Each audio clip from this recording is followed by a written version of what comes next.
सीमांत किसान और मिडिल किसान का फसल होने पौने दाम में खरीद लेता है, वो बाद में अपने मूल्यों पर उसको बेचता है। तो टैक्स जो है वो समय पर न तो मक्का खरीदता है, न तो धान, न तो गेहूं।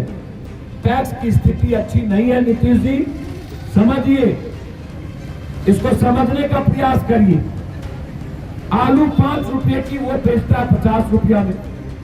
तो ये जो जन अधिकार पार्टी, पूरी पार्टी पूरा हुई, आज बिहार में धरना पर अनिश्चितकालीन हमारे अध्यक्ष के नेतृत्व में हम लोग बैठे हैं और अनिश्चितकालीन धरना होगा 24 तारीख के बाद। हम लोग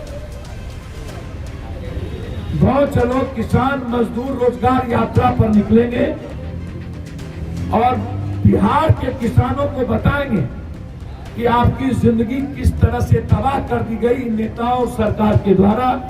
आपका राइट्स क्या है, आपके अधिकार क्या है।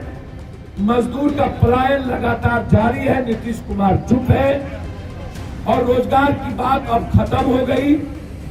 सिर्फ नीतीश बाबू से हम आग्रह करेंगे कि नीतीश जी बड़ी विनम्रता के साथ आग्रह करेंगे, एक तरफ पूरे भारत के किसानों को जिस तरीके से उग्रवादी आतंकवादी गैंग कहा जा रहा है, क्या आप उसके सपोर्ट में हैं? एक दूसरी तरफ बिहार का किसान पुनः मंडी सिस्टम चाहता है और एमएसपी को रिटेन चाहता है, क्या आप देंगे?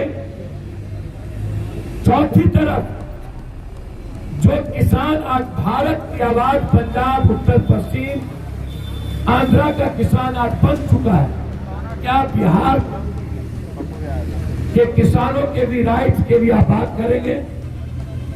ये सवाल है और इसी सवाल को लेकर जन अधिकार पार्टी अनिश्चितकालीन हम लोगों ने किसानों के बीच इस लड़ाई को छेड़ने की शुरुआत की है और इसको मजबूती से लड़ेंगे।